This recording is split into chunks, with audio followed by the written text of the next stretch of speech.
بسم الله الرحمن الرحيم. عن عمرو رضي الله تعالى عنه قال قال رسول الله صلى الله تعالى عليه وسلم: ألا إن الدنيا عرض حاضر يأكل منها البر والفاجر، ألا وإن الآخرة أجل صادق يقضي فيها ملك قادر. رواہ الشافعی۔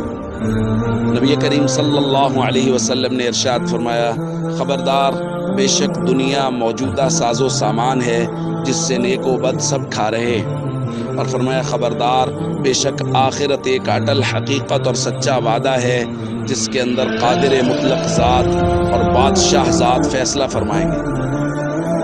دوستو، یہ فرق ہے دنیا اور آخرت میں کہ دنیا موجودہ ساز و سامان ہے، اس کے اندر جو کام کیا جاتا ہے اس کا دنیاوی نتیجہ نکلتا ہے، وہ نظر آتا ہے۔ اگر کوئی آدمی سود کما رہا ہے تو اس کو پیسے ظاہری طور پر زیادہ لگیں گے، نظر آئیں گے کہ یہ زیادہ ہو گئے۔ اسی طرح جو لوگ آفیسز جاتے ہیں، جو لوگ کام کرتے ہیں، شام کو ان کو مزدوری ملتی ہے، آفس جانے والوں کو مہینے کے بعد تنخواہ ملتی ہے، ہر چیز کا نتیجہ فوری نکل رہا ہے۔ جبکہ اس کے مقابلے میں آخرت، جو لوگ اعمال بد کر رہے ہیں ان کے اوپر کوئی پکڑ نہیں ہے، یعنی بظاہر اس کا کوئی نتیجہ نہیں نکلا۔ جو لوگ اچھے کام کر رہے ہیں ان کے اوپر جو رحمتیں اتر رہی ہیں وہ بظاہر نظر نہیں آ رہی، لیکن حضور علیہ الصلوۃ والسلام نے ارشاد فرمایا وہ سچا وعدہ اور اٹل حقیقت ہے۔ ایک سچے مسلمان کا ایمان اس کو مجبور کرتا ہے اس بات پر کہ ظاہری طور پہ نظر آنے والی دنیا تو جھوٹی ہو سکتی ہے، لیکن محمد کریم صلی اللہ علیہ وسلم کا فرمان جھوٹا نہیں ہو سکتا۔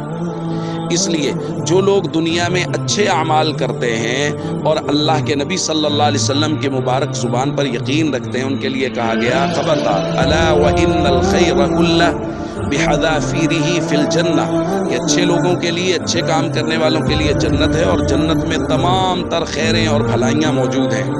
اور جو لوگ برے کام کرتے ہیں ان کو پوری طرح سے یقین نہیں ہے، ان کے بارے میں فرمایا الا وان الشر کلہ بحذافیرہ فی النار، کہ تم لوگ جہنم والا کام کر رہے ہو اور شر سارے کا سارا اپنی تمام تر خصوصیات کے ساتھ وہ شر جہنم کے اندر ہے۔ اس لیے میرے دوستو، ہمیں نبی کریم صلی اللہ علیہ وسلم کی مبارک زبان پر سب سے زیادہ اعتماد ہونا چاہیے، اور آخرت کے اعمال کی طرف بھرپور توجہ ہونی چاہیے، اور کوشش کرنی چاہیے کہ ہماری زندگی نبی کریم صلی اللہ علیہ وسلم کے فرامین کے مطابق گزرے۔ السلام علیکم ورحمۃ اللہ وبرکاتہ۔